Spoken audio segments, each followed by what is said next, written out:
இன்றைக்கு சர்க்கரை நோயினுடைய ஆக்கிரமிப்பு. சர்க்கரை நோய் முன்பெல்லாம் பணக்காரர்கள் கூடிய வியாதியாகத்தான் இருந்தது.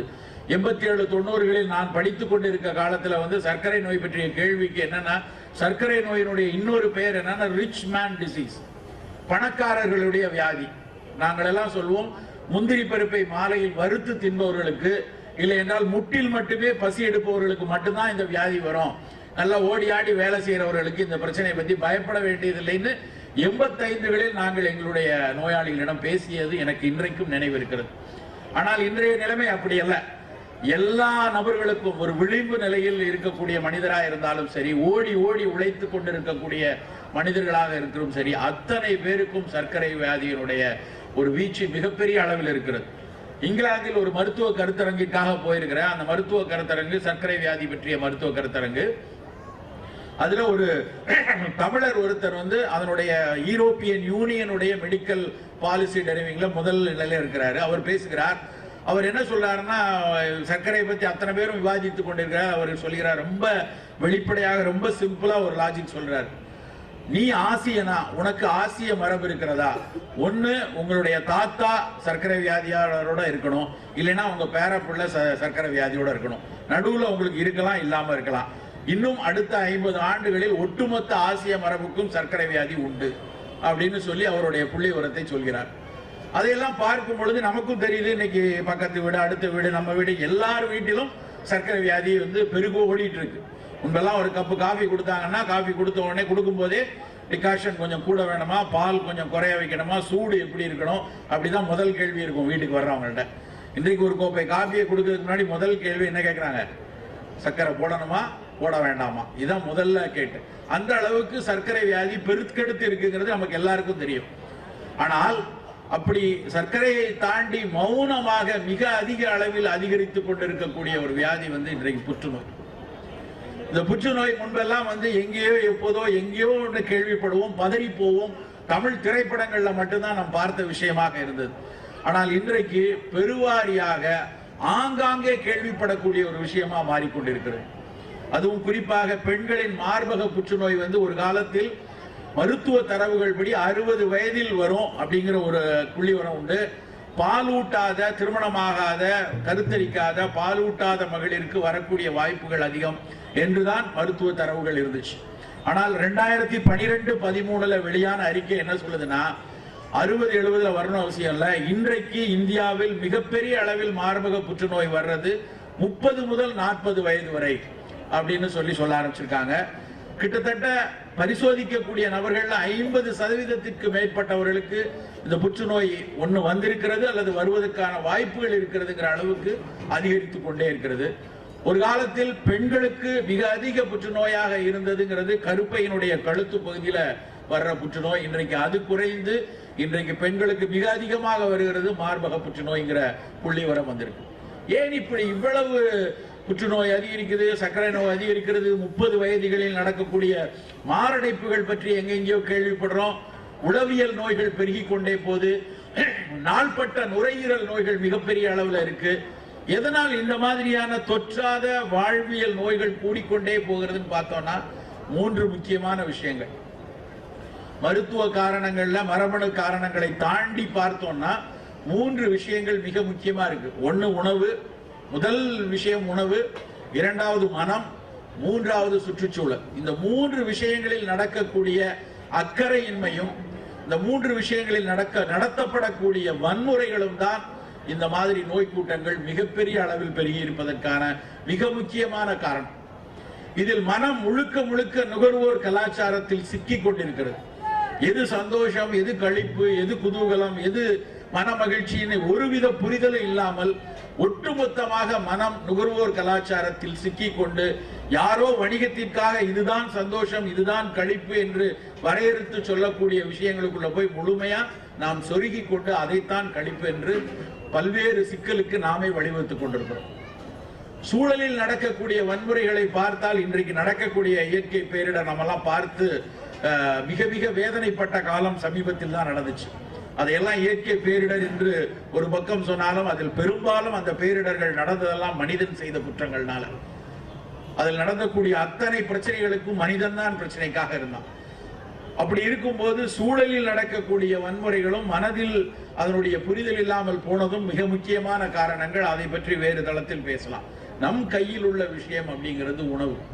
உணவில் என்ன நடந்து கொண்டிருக்கிறது, எதை நாம் சாப்பிட்டுக் கொண்டிருக்கிறோம், எது நம் முன்னால் மிகச்சிறந்த உணவாக முன்னிறுத்தப்படுகிறது, இதெல்லாம் கொஞ்சம் உதாசீனப்படுத்தாமல் உற்று பார்க்க வேண்டிய காலகட்டத்தில் தான் நாம் இருக்கிறோம். நாம என்ன நினைக்கிறோம்னா, எப்போவாது எங்கேயாவது தானே ஒரு துரித உணவை எடுத்துக்கொள்றோம், அது நம்மள என்ன செய்ய போகுது அப்படிங்கிற ஒரு மன எண்ணத்துல நம்ம ஓடிக்கொண்டே இருக்கிறோம். ஆனால் நமக்கு முன்னால் நிற்கக்கூடிய ஒவ்வொரு உணவுகளுக்கு பின்னாடி இருக்கக்கூடிய ஒவ்வொரு சிறு சிறு துளி துளி விஷயங்களை நாம கொஞ்சம் உற்று பார்த்தோமானால் எவ்வளவு ஒரு பெரிய இக்கட்டுக்குள் நாம் கொஞ்சம் கொஞ்சமாக சிக்கிக் கொண்டிருக்கிறோம் என்று தெரியும். நமக்கெல்லாம் நம்முடைய இலக்கியத்தில் ஆரம்பத்தில் நமக்கு காலையில் குடிப்பதற்கான பானம் குறித்து பெரிய ஒரு கருத்து முன்னாடி இருந்ததுல. முன்பெல்லாம் உழைக்கும் மக்கள் எல்லோரும் காலையில ஒரு நீராகாரம் அருந்திட்டு உழைக்க கிளம்பியிருக்காங்க. காலங்காலையில ஒண்ணு நீராகாரம் எடுத்திருக்காங்க. அப்படி என்ற இல்லை என்றால் பருவத்தை ஒட்டிய நோய்கள் என்ன வருதோ அதற்கேற்ற ஒரு கஷாயத்தை காலை பானமாக குடித்திருக்கிறாங்க. ரொம்ப மழை காலத்துல, ரொம்ப ஒரு பனி காலத்துல முசுமுசுக்கை கீரையையும் கரிசலாங்கண்ணியை மட்டும்தான் கஷாயமாக வடித்து அதை காலையில் குடித்து போகக்கூடிய பழக்கம் நம் தமிழ் மக்களுக்கு நிறைய இருக்கு. நோயணுகா விதியில சித்த மருத்துவத்துல ரொம்ப தெளிவாக அதை சொல்வார்கள். ஒரு முசுமுசுக்கை குடிநீர் அப்படின்னு, முசுமுசுக்கைனா இரு குரங்கின் கை அப்படின்னு சொல்லி தமிழ் இதுல ஒரு இலக்கியத்துல அந்த இன்னொரு பேர் உண்டு. ரொம்ப எளிதாக களை செடி என்று இன்றைக்கு பேசப்படக்கூடிய ஒரு துணை செடியாக வளரக்கூடிய அந்த முசுமுசுக்கை கீரை தான் சளி, இருமலை, மூக்கடைப்பு, தும்மல் இந்த மாதிரி நீக்கிறதுக்காக குடித்த ஒரு பானம். அதுக்கப்புறம் பித்தமாக இருக்கிறது, உடலில் செரிமன குறைபாடு இருக்கிறது, எதுக்களித்தல் இருக்கிறது, செரிமனம் சரியா இல்லை அப்படின்னா சுக்கு கஷாயம் தான் போட்டு குடிச்சிருக்காங்க. சாதாரண ஒரு தினம் சாப்பிடக்கூடிய பானமாக சுக்கு குடிநீரை வெறும் சுக்க தட்டி குடிச்சிருக்காங்க, இஞ்சியை குடித்திருக்கிறாங்க. அப்புறம் காலை மாலை மதியம்னு தினம் குடிக்கக்கூடிய உணவுகளாக அவர்கள் எடுத்தது பாத்தீங்கன்னா, காலையில காலையில் இஞ்சி, மாலை கடுக்காய், மத்தியானம் சுக்கருந்து அப்படின்னு சொல்லுவாங்க. காலையில இஞ்சிச்சாறு, இரவு கடுக்காய் பொடி, மத்தியானம் சுக்கு. இது மூணு சாப்பிடுற ஒரு மனிதனால மனிதனுக்கு எந்த ஒரு நோயும் வராது அப்படின்னு சொல்லி அந்த காலத்துல சொல்லியிருக்காங்க. அதற்கு காரணம் காலையில பெருக்கெடுத்திருக்கக்கூடிய இஞ்சி, பெருக்கெடுத்திருக்கக்கூடிய பித்தம், அந்த பித்தத்தை தணிப்பதற்கு காலையில இஞ்சி சாறு எடுத்திருக்காங்க. மதியம் செரிமனத்தை சீராக்கணும், வாதத்தன்மையை சரிப்படுத்தணும் அப்படிங்கிறதுக்காக மத்தியானம் சுக்கு பொடியை சாப்பிட்டிருக்காங்க. மாலையில் சீரணம் நல்லா இருக்கணும், மலம் எளிதாக மறுநாள் கழிய வேண்டும், அதுக்கப்புறம் உடலுக்கு வன்மை தரக்கூடிய விஷயங்கள் வேணுங்கிறதுக்காக 6 சுவையும் கொண்ட ஒரே உணவான கடுக்காயை பொடி செய்து சாப்பிட்டிருக்காங்க. இதுதான் நம்முடைய பழக்கமாக பழம் தமிழ் இலக்கியங்கள்ல ரொம்ப தெளிவாக காலை இஞ்சி, மாலை கடுக்காய், மத்தியானம் சுக்கருந்தனும் சொல்லி சொன்னது இதுக்காகத்தான். பல நாட்களாக இருந்த பழக்கம். ஆனால் இன்றைக்கு நம்ம பெரும்பாலும் சாப்பிடுவது காலையில் தேநீரோ இல்லைன்னா காஃபியோ. இந்த தேநீரில் என்ன இருக்கிறது? தேநீர் மிகச்சிறந்த ஒரு பானம். உண்மையிலேயே தேநீர் தேயிலையாக சீன மக்கள் சாப்பிட்ட, நாம் எப்படி சுக்கு கஷாயம் சாப்பிட்டோமோ அதே மாதிரி சீனர்கள் சாப்பிட்ட ஒரு மருத்துவ பானம் தான் தேயிலை குடிநீர். அதில் உடலுக்கு ஒரு ஊட்டம் கிடைக்கிறது, உடலுக்கு ஒரு உற்சாகம் கிடைக்கிறதுன்னு உணர்ந்த ஆங்கிலேயர்கள் அதை அன்றாட பானமாக உலகம் எங்கும் மாத்துறாங்க. அது நமக்கு தெரியும் அந்த வரலாறு. ஆனால் இன்றைக்கு அந்த தேயிலை குடிநீர் எப்படி இருக்கிறதுன்னு கொஞ்சம் நம்ம யோசிச்சு பார்க்கணும். கடந்த ஆண்டு ஜனவரி 2015 centre for science and environment அப்படிங்கிற ஒரு ஆர்கனைசேஷன் இங்கே நம்ம விநியோகத்தில் இருக்கக்கூடிய எல்லா தேயிலை பொடியையும் எடுத்து, மிக பிரபலமான நிறுவனங்கள் கொடுக்கக்கூடிய தேயிலையில இருந்து சாதாரண தேநீர் கடைகள்ல கொடுக்கக்கூடிய தேயிலை பொடி வரைக்கும் அவங்க பல சாம்பிள்ஸை எடுத்து ஒரு ஆராய்ச்சி பண்ணாங்க.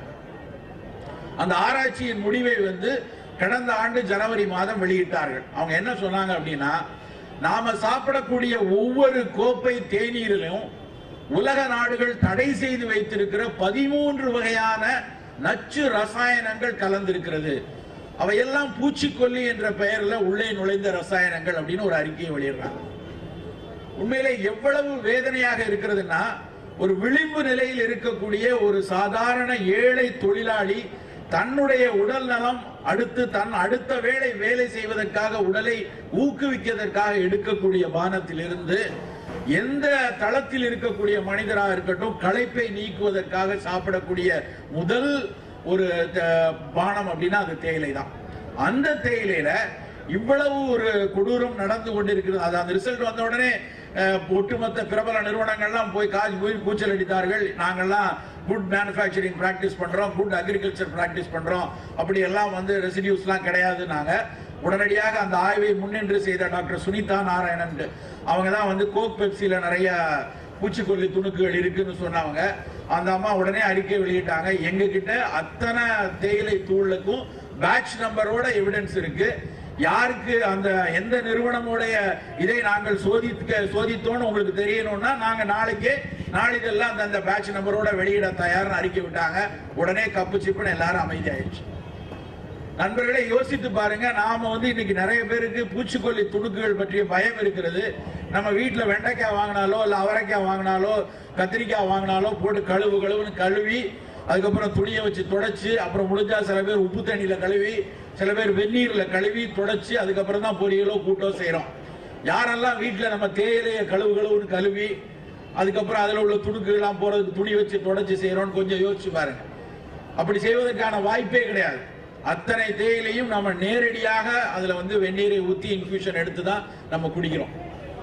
எவ்வளவு பெரிய சிக்கலில் அது கொஞ்சம் கொஞ்சமாக நுணுக்காக இம்மி அளவாக அதில் உள்ளே சேரக்கூடிய அத்தனை ரசாயனங்களும் என்றைக்கு அவை நமக்கு உடலுக்கு பிரச்சனை செய்யும்னு யாராலையும் சொல்ல முடியாது.